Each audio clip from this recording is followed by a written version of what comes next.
নমস্কাৰ মই বন্দিতাই আজি আপোনালোকক মোৰ আন এটি ব্লগলৈ স্বাগতম জনাইছোঁ আশা কৰোঁ সকলোৱে ভালে আছে আৰু লগতে আপোনালোকক মই ভোগালী বিহুৰ উপলক্ষে বহুত শুভকামনা জ্ঞাপন কৰিছোঁ আজি মই ভোগালী বিহুৰ উপলক্ষে দুটা ৰেচিপি আপোনালোকলৈ আগবঢ়াইছোঁ আৰু যদিহে মোৰ এই ৰেচিপিকেইটা আপোনালোকৰ ভাল লাগে তেতিয়াহ'লে লাইক কমেণ্ট আৰু মোৰ চেনেলটো ছাবস্ক্ৰাইব কৰিবলৈ নাপাহৰিব আহক এতিয়া ভিডিঅ'টো আৰম্ভ কৰোঁ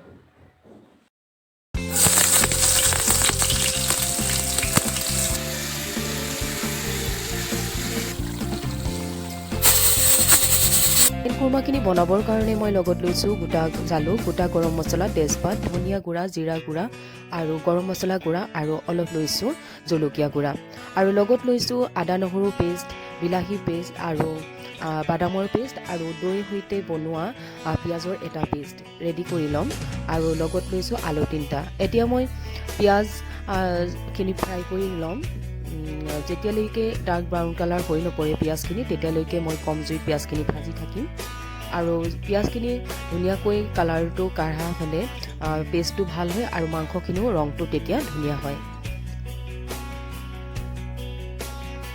দেখিছে এতিয়া পিঁয়াজখিনি ডাৰ্ক ব্ৰাউন হৈ গৈছে এতিয়া মই পিঁয়াজখিনি কাঢ়ি ল'ম এতিয়া মই লৈছোঁ দৈ অলপ 4 চামুচমান দৈ হৈছে আৰু লগত মই এতিয়া পিঁয়াজখিনি দি পেলাই এটা পেষ্ট বনাই ল'ম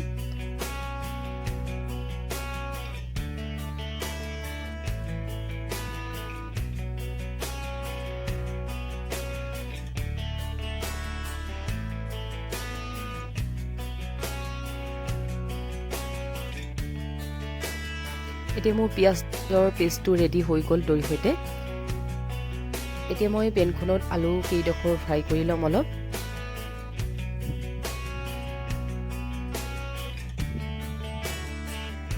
চিকেন কুৰমা লোকেল চিকেনত ইমান ভাল নালাগে মই সেইকাৰণে আপোনালোকৰ আগত ব্ৰইলাৰ মাংসৰ সৈতে বনাই দেখাইছোঁ তেতিয়া ব্ৰইলাৰ মাংসৰ সৈতে চিকেন কুৰমাটো বেছি টেষ্ট হয় এতিয়া মই পেনখনত তেল দিছোঁ মাংসখিনি ভাজিবৰ কাৰণে আৰু অলপ ঘিউ দিছোঁ ঘিউ যদি বেছি ভাল পাই দিব পাৰে সৰহকৈ মই ইমান ভাল নাপাওঁ সেইকাৰণে অলপ কমেই ইউজ কৰিছোঁ ঘিউটো এতিয়া মই ইয়াত গৰম মছলা দি দিছোঁ লং ইলাচি দালচেনি আৰু তেজপাত আৰু এতিয়া মই পিঁয়াজ অলপ দি দিছোঁ পিঁয়াজখিনি অকণমান ৰঙচুৱাকৈ মই ভাজি ল'ম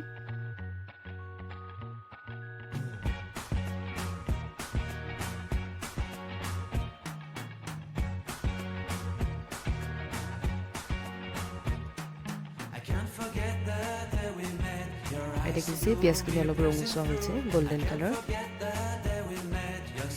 এতিয়া মই মাংসটো ইয়াতে দি দিছোঁ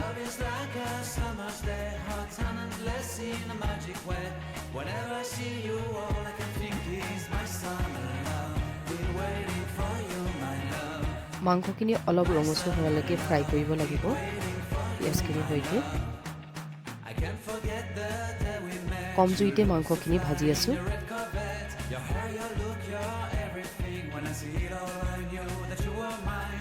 আৰু এতিয়া মই ইয়াতে এড কৰিছোঁ 2 চামুচ আদা নহৰু পেষ্ট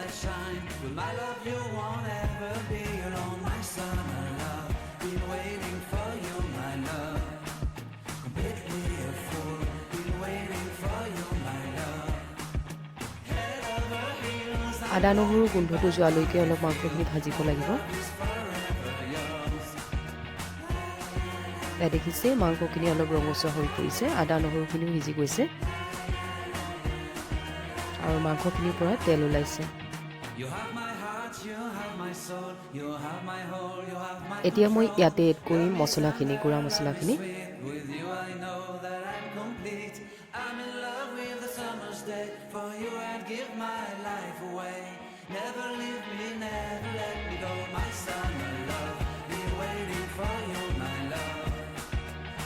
মাংসখিনি মছলাখিনি লগ হ'ব লাগিব আৰু এতিয়া মই দিছোঁ জোখৰ পৰিমাণৰ হালধি আৰু এয়া সোৱাদ অনুসৰি মই নিমখ দিছোঁ ধুনীয়াকৈ মছলাখিনি মিক্সিং কৰিব লাগিব মাংসখিনিৰ সৈতে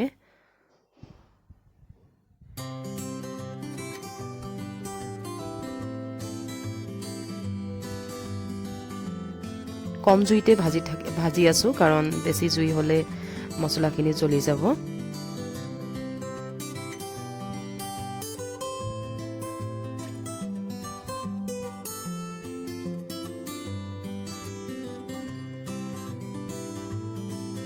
এতিয়া মই 10 মিনিটমান ঢাকি দিছোঁ আৰু এতিয়া 10 মিনিট ঢকাৰ পাছত এয়া মই কেঁচা জলকীয়াও 3টা দি দিছোঁ।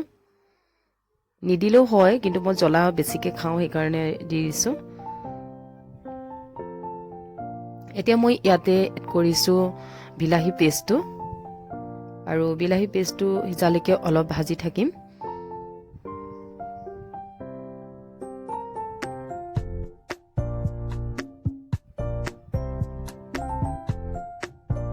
এতিয়া মই 5 মিনিটমান ঢকাৰ পাছত আকৌ ঢাকনিখন আঁতৰাই এতিয়া মই পিঁয়াজৰ সৈতে দৈ যিটো পেষ্ট বনাইছিলোঁ সেইটো দি দিছোঁ।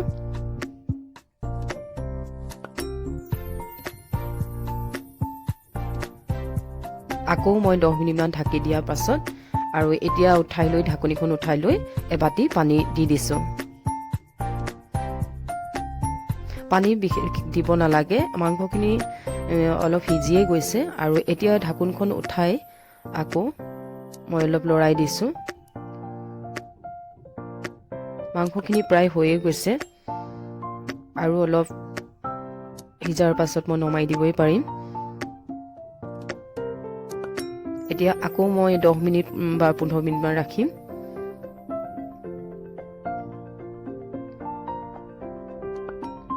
এয়া দেখিছে মাংস কালাৰটো ধুনীয়া হৈ আহিছে, প্ৰায় হৈয়ে গৈছে মাংসখিনি। এতিয়া মই মাংসখিনিৰ ওপৰত ধনিয়া কাটি দি দিছোঁ অলপ।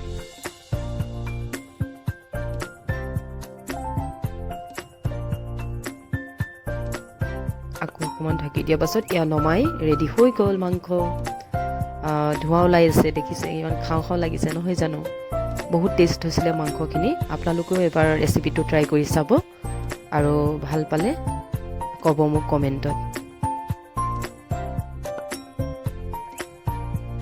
এতিয়া আপোনালোকলৈ আগবঢ়াইছোঁ মই ময়দাৰ লাডুৰ ৰেচিপিটো।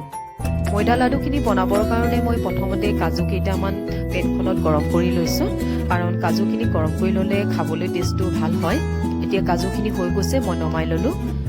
আৰু লাডুখিনি বনাবৰ কাৰণে মই অলপ লৈছোঁ কিচমিচ আৰু 2 কাপমান মই চেনি মিক্সিত গুড়া কৰি লৈছোঁ আৰু কাজুখিনি মিক্সিত মই গুড়া কৰি ল'লোঁ।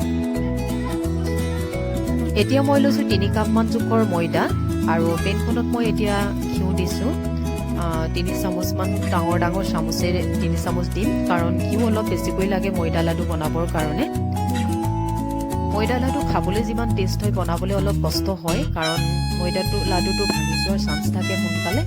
আৰু এতিয়া মই ঘিউখিনি গৰম কৰাৰ পাছত ময়দাখিনি দি দিলোঁ আৰু অলপ খৰকৈ কম জুইত ভাজি থাকিম। যেতিয়ালৈকে অলপ ৰঙচুৱা কালাৰ হৈ নপৰে ময়দাখিনি, তেতিয়ালৈকে মই ভাজি থাকিম।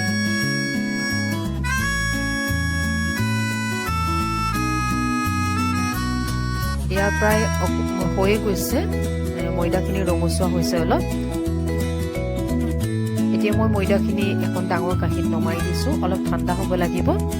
আৰু বেছি গৰম হৈ থাকিলে যিহেতু লাডু বনাবলৈ পৰা নাযাব গৰমত।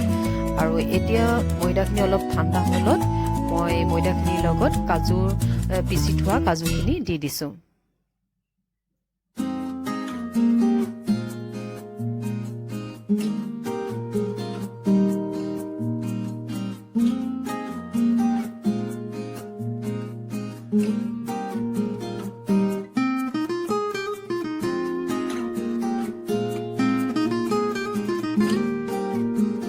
এতিয়া মই কাজুখিনি মিলাই লোৱাৰ পাছত চেনিখিনি দি দিছোঁ পিচি থোৱা।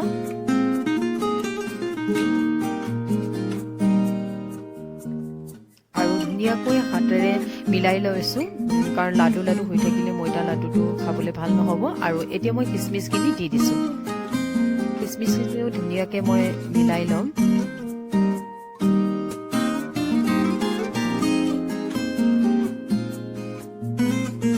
হাতেৰে ধুনীয়াকৈ মিক্স কৰি ল'ব লাগিব।